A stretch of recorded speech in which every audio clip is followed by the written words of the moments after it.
A história da luta dos enfermeiros está intimamente ligada à luta das mulheres por direitos elementares e ficou marcada pela resistência e pela coragem. Como exemplo, temos a conquista do direito ao casamento no início dos anos 60, após anos de resistência, prisões, despedimentos, vida afetiva clandestina e de impedimento legal da maternidade. Foi nesta década que se consagrou o ensino de enfermagem nas mãos dos enfermeiros e em que se desenvolvem esforços por parte dos auxiliares de enfermagem, à margem do sindicato corporativista de então ligado ao regime, pelo tratamento igual e continuação da sua formação. No final da década, houve a estruturação das carreiras de enfermagem em 3 níveis: hospitalar, saúde pública e ensino, com remunerações e cargas horárias diferentes. A década de 70 é a década de ouro no que diz respeito à conquista de direitos, marcada pela Revolução dos Escravos.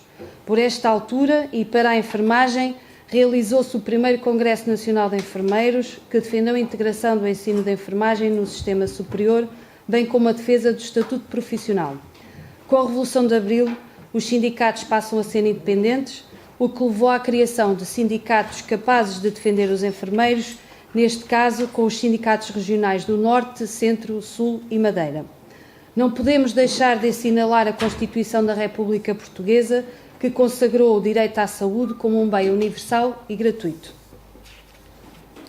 No final da década, assiste-se à valorização financeira dos enfermeiros e ao nascimento do Serviço Nacional de Saúde, que materializou o direito saído da Constituição. Os anos 80 foram marcados por nova reestruturação da carreira de enfermagem. Nesta altura foi revelado o caminho futuro das lutas, como uma carreira única, revalorização salarial e avaliação do desempenho.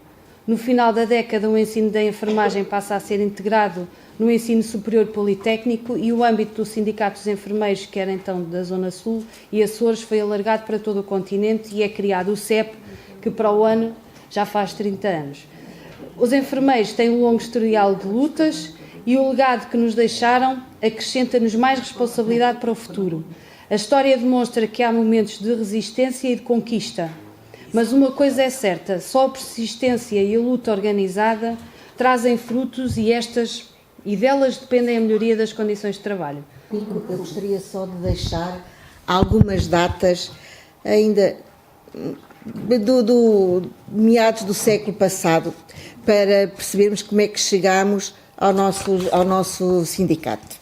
No ano de 1934, foi criado em Lisboa, a 31 de março, o Sindicato Nacional das Parteiras Portuguesas, que foi o embrião dos sindicatos dos enfermeiros do Norte, Centro, Sul e Funchal. A 8 de junho de 45, foi constituído o Sindicato Nacional dos Profissionais de Enfermagem do Distrito de Lisboa, que resultou da transformação dos sindicatos nacionais dos enfermeiros do Distrito do Porto, das enfermeiras de Lisboa e das parteiras portuguesas. Por terminação dos seus estatutos, este sindicato ficou com sede em Lisboa e a partir daqui entramos em tudo aquilo que disse a Isabel, e muito bem, e agora vou dar a palavra à Carmen Salpico. Eu nunca posso esquecer de um plenário que se fez, talvez em 70 e não sei quanto já, um plenário a nível nacional que se fez no Capitólio, em que se estava a discutir a extinção da carreira de auxiliar de enfermagem, o curso e o início da carreira e outras coisas assim bastante importantes, o aumento de vencimento, enfim, várias coisas. E quando estávamos quase a chegar à altura de se votarem os trabalhos que se estavam ali a defender, entra um enfermeiro, que eu esqueci o nome dele, mas que acho que era do Júlio de Matos, a desmotivar, porque o governo tinha feito requisição civil dos enfermeiros e tínhamos que acabar com a Assembleia e ir embora. Acho que a princípio ainda houve assim algumas pessoas que tentaram sair, mas de repente houve ali uma coisa qualquer que as pessoas voltaram todos atrás e ninguém saiu. Ele é que teve que ir embora, porque senão levava ali uma grande tarefa. E é verdade. E pronto, e toda a gente, algumas das pessoas que estavam a começar a sair, voltaram para entraram novamente no Capitólio. E eu acho que foi aí, nesse dia, que eu despertei para a luta. Porque eu não sei como é que aconteceu, mas quando dei por mim estava em cima do palco, não sei como fui para lá.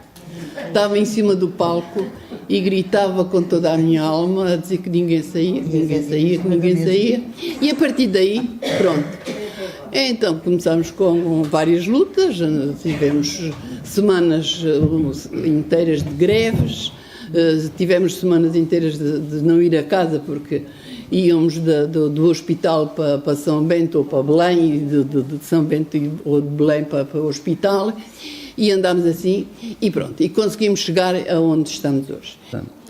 A década de 70 foi, de facto, a década prodigiosa das transformações da enfermagem portuguesa. Esta é uma afirmação que carece de fundamentação, e a fundamentação, para ser credível, só pode ser em factos históricos. Eu vou contar uma história que se relaciona, enfim, com as grandes movimentações da década de 70. Eu estava num café recentemente aberto na Gomes Freire, Palma de Maiorca, e fui abordado por um indivíduo que me convidava para...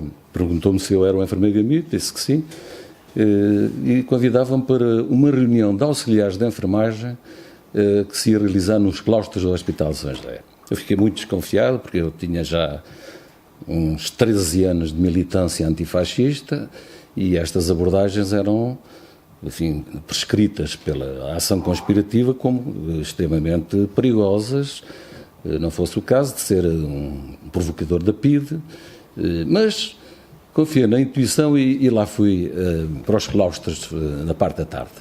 Arrumei os meus apontamentos de direito romano, que ficaram arrumados por muitos e largos anos, e cheguei e aquilo havia uma centena de auxiliares de enfermagem naqueles obscuros claustros, porque eram obscuros na altura, agora são lindos.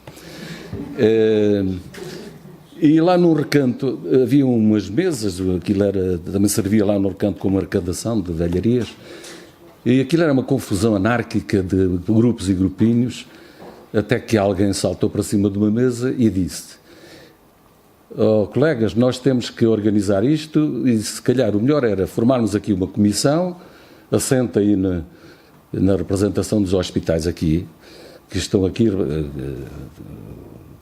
na presença, e talvez fazer uma exposição ao Sr. Secretário de Estado da Saúde a pedir aquilo que nos interessa, que era, no fundo, uma forma de transitar para a carreira de enfermagem. Os auxiliares de enfermagem, na altura, seriam na proporção de 1 para 5. De 1 para 5. Há aí trabalhos, curiosamente, muito bem feitos. Eu não tinha muita ideia de qual era a proporção, mas vi há pouco tempo um trabalho muito...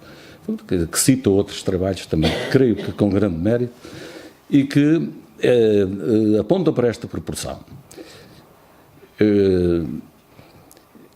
Então, os auxiliares de enfermagem não tinham carreira, eram assim como que uma espécie de servos da galeba, eles eram verdadeiramente os enfermeiros prestadores dos cuidados diretos deste país, e os diplomados, eles na altura parece que ainda não se chamavam diplomados, isto foi uma qualificação um bocado pomposa também, eles eram os enfermeiros do curso geral, de 3 anos, os auxiliares de enfermagem tinham uma formação de 18 meses, os de psiquiatria tinham 2 anos letivos, também auxiliares de enfermagem, e ali estavam, fixados na sua servidão da galeba, sem perspectivas de carreira. Eles pretendiam, de facto, transitar para a carreira de enfermagem.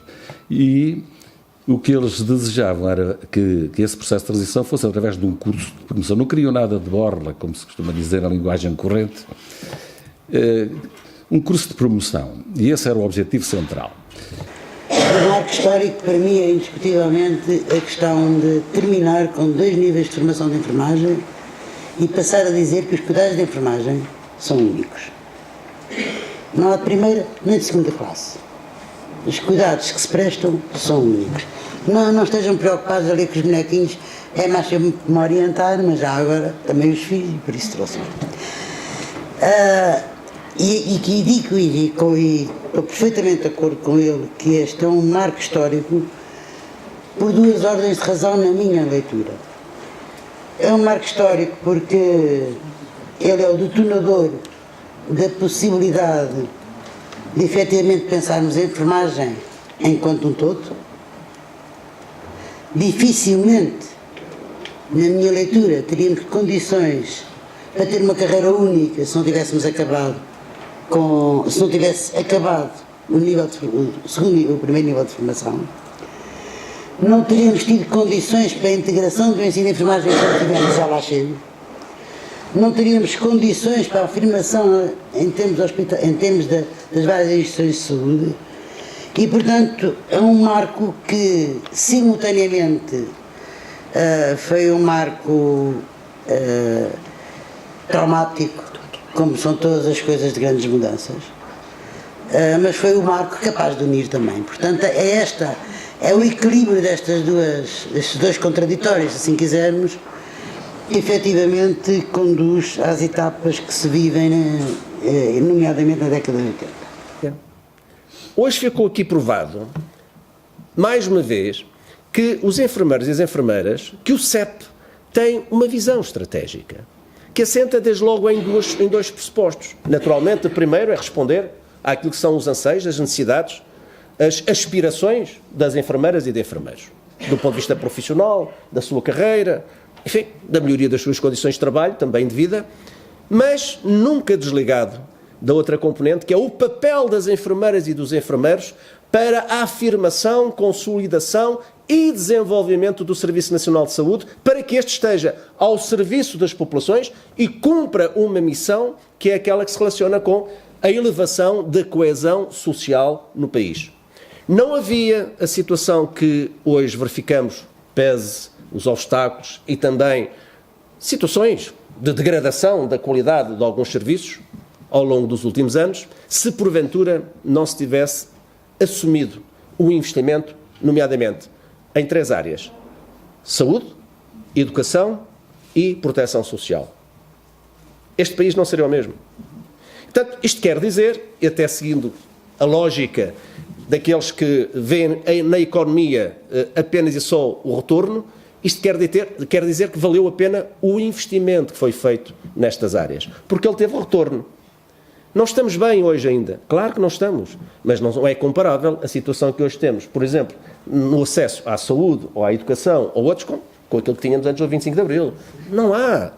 Chega. Não chega. Queremos mais. Aliás, nós entendemos que este é o momento de se ir mais longe. Mas, camaradas, creio que esta visão estratégica de articular aquilo que são os objetivos do ponto de vista das enfermeiras e dos enfermeiros com a visão e o papel que têm da resposta ao Serviço Nacional de Saúde e a melhoria da qualidade de acesso e de serviços pelo Serviço Nacional de Saúde continua a ser preponderante e marca a diferença relativamente a outros pseudo-sindicatos.